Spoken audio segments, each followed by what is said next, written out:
Hello, third grade, and welcome to lesson 12-5. In this lesson, we're going to work some more with number lines, but this time we're looking at fractions that are greater than 1. So remember, when we're talking about one whole with a fraction, we're talking about having all of the parts to make the whole. So that means your denominator tells you the total number of parts to make the whole. Your top number will match your bottom number. Your numerator will match your denominator, and that shows you the whole. So that equals 1. Now, when we're looking at fractions that are greater than 1, that means on our number line, we're going to go out past the number 1. So we're not just between 0 and 1 anymore. Now we're going to move into numbers that are bigger. So let's go ahead and watch our video lesson and then do our notes and guided practice together.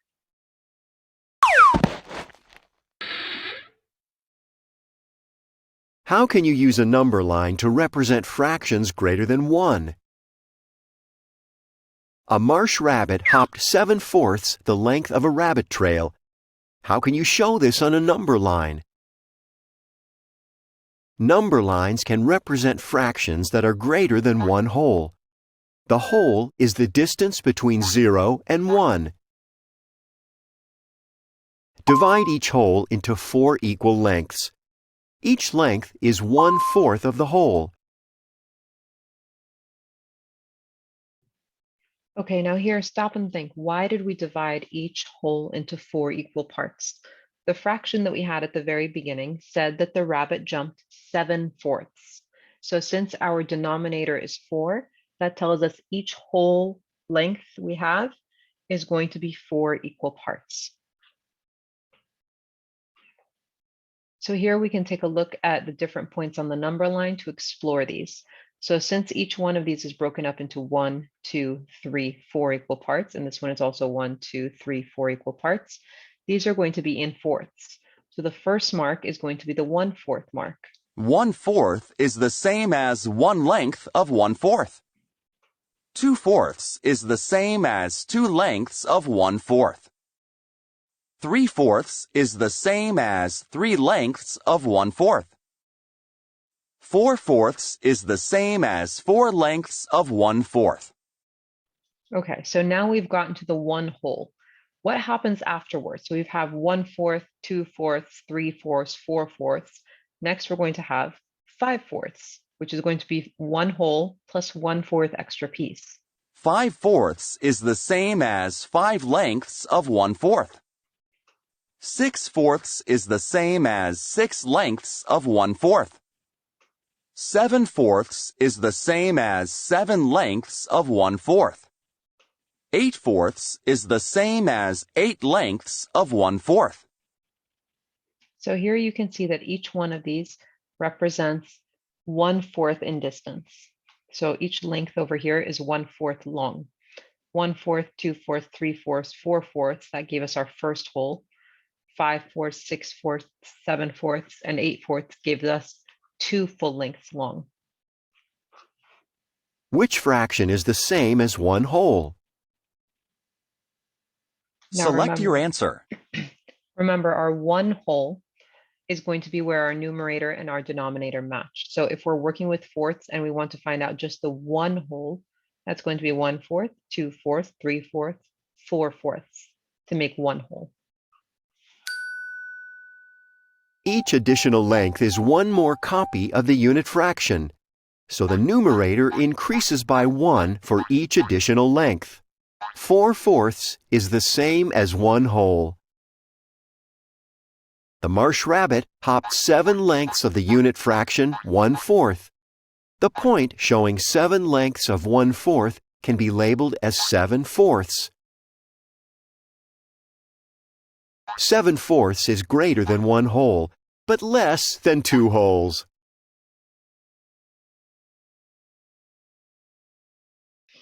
All right, let's go ahead and get into our notes and our guided practice together.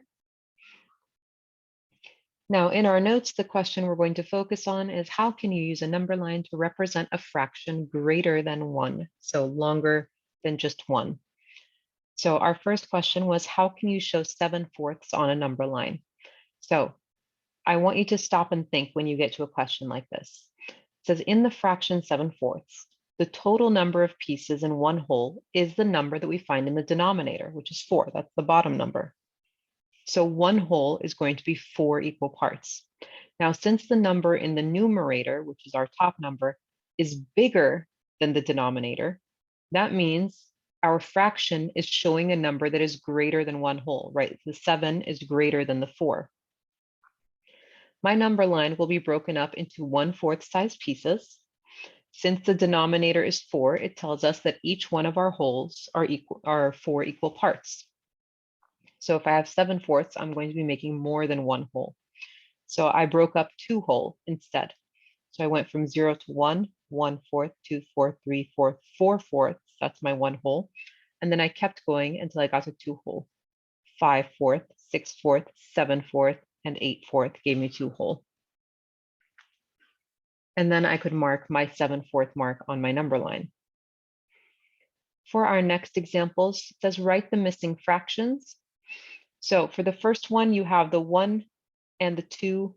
So you have the marks for 0, 1, and 2. And you see that each whole is broken up into 2 equal parts. So if it's 2 equal parts, that means we're breaking it into halves. That means our denominator is going to be 2. So in between 0 and 1 is going to be 1/2. In between 1 and 2 is going to be 1.5. Or you could write this as 3/2. So 1/2, 2/2 would be 1 whole, 3/2, and then 4/2 would be 2 whole. Now for the next one, they gave us a number line from 0 to 1. We have the marks for 1/6 and 4/6 available to us. Now those are a huge help because they tell us in the denominator of both of those numbers that our whole is going to be broken up into 6 equal parts. So now we're able to easily fill in our number line. So 1/6, then 2/6, 3/6, 4/6, 5/6, and then 6/6 would be our one whole. Let's take a look at another example. It says, what fraction is represented on the number line? So over here we had our missing box. Now, the first thing I want to do is stop and think. How many pieces is each whole broken into? So over here I could see that it's 1, 2, 3 equal pieces. Same thing over here, 1, 2, 3 equal pieces. So my denominator is going to be thirds. My denominator is going to be a 3. So each one of my whole is broken up into 3 equal parts, which mean thirds. Now, if each one of those tick marks represent 1/3, then the first mark after one whole is going to be 1 and 1/3, and then 1 and 2/3. And then you're going to have 1 and 3/3, which is equal to 2 whole afterwards. All right, next, find the missing fractions on the number line. So over here, we can see that our number line, the fractions that are available have a denominator of 4. And then I can see that it has 1, 2, 3, 4 equal parts, and then 1, 2, 3, 4 equal parts. So each one of my wholes is broken into 4 equal parts. So now to find the missing fraction, I just count up from where I am. 1/4, 2/4, 3/4 is going to be right here. And 4/4 is 1 whole. 1 whole plus another fourth is 1 and 1/4. 1 whole, 1 and 1/4 plus another fourth is 1 and 2/4. Then 1 and 3/4. And then 1 and 4/4 is the same thing as 2 whole. So let's take a look at our guided practice together. It says name a fraction that is to the right of the tick mark for 2 on a number line. So anything that's going to the right is getting bigger. Remember, on a number line, when you're moving to the right, your number is getting higher. Your number is growing because you're moving forward. Any fraction that's bigger than 2 whole can be used for this. So you can say 2.5. That could be a correct answer. 2 and 5/7, 2 and 3/4, 2 and 1/3. Anything that's 2 plus an extra fraction piece will be correct for this section. For number 2, it says Quinn says that 10/8 is to the right of 9/8 on the number line. Do you agree? Why or why not? So remember, when we're moving to the right, our numbers are getting bigger. You're going this way. So 10/8 is going to be to the right of 9/8 because it's bigger than it. So it's going to be moving up. So Quinn is correct. For numbers 3 and 4, we were filling in missing numbers on our number lines here. So we started at 0, then we had an empty box, then we had the 2/3 and 3/3, and then another empty box. So we know when we get to 3/3, that's 1 whole. So if I'm going to figure out my missing number, what comes before 3 and 2? Next number is going to be 1. So 1/3 is going to be over here. So if we have 1/3, 2/3, 3/3, our next number is going to be 4/3. Then afterwards, 5/3, 6/3, and so on. For our next one, we can see that our fractions are going to be broken up into 4 equal parts for each whole, looking at our denominator. So we have an empty box and then the 2/4 and the 3/4. So right before that is going to be the 1/4. So if we have 1/4, 2/4, 3/4, after that is going to be 4/4, which is our 1 whole, 5/4, 6/4, 7/4, and then 8/4 is going to be 2 whole.